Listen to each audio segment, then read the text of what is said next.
Dear students, hello. Now we are on the unit 3 and chapter number 1 of unit 3 whose title is My Shadow. ठीक है, My Shadow मेरी परछाई। इसका meaning ये है, shadow हमें कब दिखाई देती है आप सबको पता है, और नहीं पता सुन लीजिए कि जब लाइट हमारे ऊपर या किसी भी ओपेक ऑब्जेक्ट के ऊपर गिरती है तो उसकी हमें परछाई दिखती है। ओपेक ऑब्जेक्ट क्या होते हैं? 3 तरह के ऑब्जेक्ट होते हैं एक्चुअली। कौन कौन से? ट्रांसपेरेंट, ट्रांसलूसेंट और ओपेक। ठीक है, ट्रांसपेरेंट वो वाले ऑब्जेक्ट जिनमें से लाइट आर पार चली जाती है, जैसे ग्लास। ठीक है, उसके बाद जो ओपेक होते हैं, जैसे ओपेक जो जैसे आपने बोतल देखी है, जो वाटर बोतल होती है वो ट्रांसलूसेंट होती है, उसमें से पूरी तरह से लाइट नहीं जा पाती, मतलब आर पार हमें दिखाई नहीं देता है। जैसे ट्रांसपेरेंट में तो आर पार दिखाई देता है ना, जैसे ग्लास में, लेकिन जो ट्रांसलूसेंट है उसमें से हमें धुंधला धुंधला दिखता है। और ओपेक जिसमें से हमें बिल्कुल ही नहीं दिखता है, जैसे चेयर, टेबल, ये लकड़ी की चीज़ें, लोहे की चीज़ें, जो मेटलिक चीज़ें हैं, ठीक है, या जो ब्रिक हैं, मतलब ये इस तरह की चीज़ें जिनमें से दिखाई बिल्कुल भी ना दिखाई दे, वो ओपेक हैं। ठीक है, तो किसी भी ओपेक ऑब्जेक्ट पे जब लाइट पड़ती है तो उसकी शेडो बनती है, उसकी परछाई बनती है। तो देखो क्या कह रहा है, do you know when ever there is light someone follows मी। आपको पता है कि जब लाइट होती है तो कोई मेरा पीछा करता है। ठीक है, have you ever wondered who it is. क्या आपको ये हैरानी होती कि ये कौन है? यस, ये परछाई है। ठीक है, और उसी के बारे में हमें पढ़ना है। ये एक पोएम है and this poem is written by Robert Louis Stevenson. कौन है इसके राइटर? पोएट कौन है इसके? Robert Louis Stevenson. ठीक है, ये इसके पोएट हैं। उसके बाद देखिए, रीड एंड एन्जॉय, पढ़ो और एन्जॉय करो। ठीक है, I have a little shadow that goes in and out with me. मेरी एक छोटी सी शेडो है, परछाई है, जो जाती है कहाँ? मेरे साथ जाती है। विद मी मतलब मेरे साथ, इन एंड आउट अंदर और बाहर, मतलब जहाँ पे भी मैं जाता हूँ वहाँ जाती है वो, अंदर और बाहर जाती है मेरे साथ। And what can be the use of him is more than I can see. अब देखिए क्या कह रहा है ये बच्चा, मतलब एक्चुअली पोइट कह रहा है कि वैसे उसका यूज़ क्या है मैं ये कभी समझ नहीं पाता मेरी परछाई का क्या यूज़ है, बस मैं उसको देख पाता हूँ, ये कह रहा है। ठीक है, इससे ज़्यादा कुछ नहीं है कि मैं उसको देख पाता हूँ। He is very very like me from the heels up to the head. वो वेरी वेरी मतलब बिल्कुल मेरे जैसी है। ठीक है, कहाँ से लेकर कहाँ तक? From the hills. हिल्स का मतलब जो एडी होती है उसको हम हिल्स बोलते हैं। ठीक है, back part of the foot उसको हम हिल्स बोलते हैं। वहाँ से लेकर हेड तक वो बिल्कुल मेरे जैसी दिखती है, परछाई हमारे जैसी दिखती है। ठीक है, कोई मोटा है तो मोटी परछाई बनेगी, पतला है तो पतली बनेगी, छोटा है तो छोटी बनेगी। And I see him jump before me when I jump into my bed.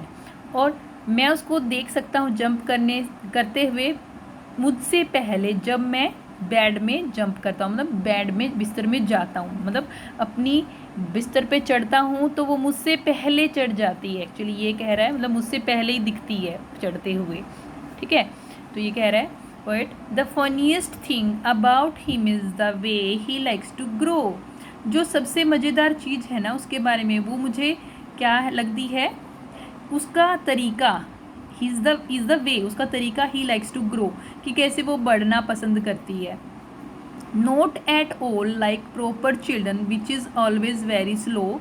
एक छोटे बच्चे की तरह नहीं, जैसे वो धीरे धीरे बढ़ता है ऐसे नहीं। For he sometimes shoots up taller like an India rubber ball. Sometimes कभी कभी वो इतनी एकदम से इतनी बड़ी हो जाती है। शूट्स अप का मतलब एकदम से बड़ी हो जाती है। कितनी बड़ी? एक इंडियन रबर, हिंदुस्तानी एक रबर बॉल की तरह, कि जैसे उछलती है ना बॉल एकदम से, रबर बॉल उसी तरह से उछल के इतनी मतलब ऊंचे तक चली जाती है, उतनी ऊंचाई तक उसकी मतलब परछाई की लंबाई हो जाती है, टोलर हो जाती है वो परछाई। ठीक है, इस तरह से कह रहा है ये। And he sometimes get so little, और कभी कभी वो इतनी छोटी हो जाती है कि शूट सबका मतलब राइजेज हाई होता है। ठीक है, राइजेज हाई, और इतनी ऊंची उठ जाती है, मतलब टॉल हो जाती है, वही एक ही मीनिंग है। And he sometimes get so little, और कभी कभी वो इतनी छोटी हो जाती है कि there is none of him at all, ऐसा लगता है कि वो है ही नहीं, मतलब दिखाई नहीं देती, इनविजिबल हो जाती है। None of him at all का मतलब है इनविजिबल, इनविजिबल हो जाती है, नॉट विजिबल यानी कि इनविजिबल हो जाती है, इतनी छोटी हो जाती है कि वो इनविजिबल लगती है, मतलब दिखाई नहीं देती, इतनी छोटी हो जाती है। One morning very early before the sun I was up, एक सुबह बहुत जल्दी, सन के उगने से पहले, मतलब सूर्य उदय होने से पहले, आई वॉज अप, मैं उठ गया था। I rose and found the shining dew on every buttercup, मैं उठा और मैंने देखा कि एक चमकती हुई ओस की बूंदें देखी, किस पे, हरेक बटर कप के फ्लावर पे। बटर कप का फ्लावर रोज़ के फ्लावर जैसा ही होता है लगभग, ठीक है, येलो कलर का फ्लावर होता है ये रोज़ के जैसा होता है, बटर कप फ्लावर होता है ये, ठीक है। उस फ्लावर के ऊपर मैंने क्या देखी, चमकती हुई, शाइनिंग मतलब चमकती हुई, ड्यू मतलब ओस की बूंदें, छोटी छोटी बूंदें होती है ना पानी की फ्लावर्स के ऊपर, वो उनकी बात कर रहे हैं।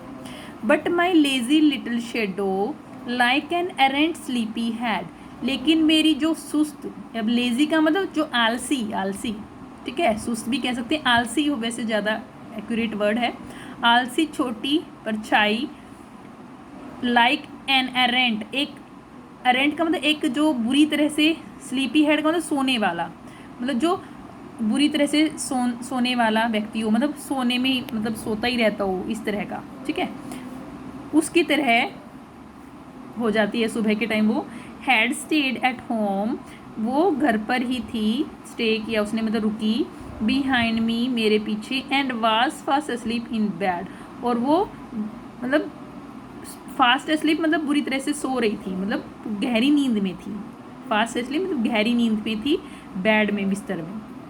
एक्चुअली सुबह के समय परछाई इतनी अच्छी से दिखाई नहीं देती क्योंकि रोशनी कम होती है, सूर्य उदय तो होता नहीं है, तो इसलिए वो इसलिए कह रहे हैं पोइट कि वो सो रही होती है उस तरह से उस टाइम पे, ठीक है। ये इस लेसन की हिंदी है। The word meaning of this chapters are, new words and difficult words are as follows. First word is shadow, chapter का हेडिंग यही है एक्चुअली, माई शेडो, और इसका मीनिंग है, शेडो का मीनिंग परछाई। Heels, back part of foot यानी कि एडी। प्रॉपर का मतलब नॉर्मल, सामान्य, ठीक है, प्रॉपर वैसे उचित भी होता है, ठीक है, कई जगह पे, यहाँ पे लेकिन नॉर्मल है, सामान्य। शूट्स अप, राइजेज हाई, एकदम से जो परछाई की बात कर रहा था, एकदम से वो ऊंची बढ़ जाती है, मतलब लंबी हो जाती है, टॉलर हो जाती है, तो वो राइजेज हाई मतलब ऊंचा उठ जाता है, ऊंची उठ जाती है। None of him at all, not visible यानी कि इनविजिबल, यानी कि दिखाई नहीं देना। None of him at all का मतलब जो परछाई की बात कर रहे थे ना कि वो कभी कभी दिखाई नहीं देती, इनविजिबल हो जाती है, छोटी हो जाती है, इतनी छोटी हो जाती है कि दिखाई भी नहीं देती है। ड्यू, ड्रॉप्स ऑफ मॉइस्चर यानी कि ओस की बूंदें, ठीक है, ओस की बूंदें, यहाँ पे लिख लेना ओस, ओस की बूंदें लिख देती हूँ मैं, ओस की बूंदें, ठीक है। ड्रॉप्स ऑफ मॉइस्चर यानी कि ओस की बूंदें। Due, buttercup A type of yellow flower, एक येलो कलर का फ्लावर होता है, ये रोज़ के जैसा होता है लगभग। अरेंट का मतलब बैड यानी कि बुरी तरह से या बुरा या ख़राब, इसका मीनिंग है कि वो जो परछाई बुरी तरह से सोती रहती है बेड में, ऐसे बोल रहा था वो। एक्चुअली वो सुबह के समय दिखाई नहीं देता, इसलिए वो ऐसे बोल रहा था पोएट। तो ये वर्ड मीनिंग थे and explanation of this chapter. So that's all for today's class and have a nice day.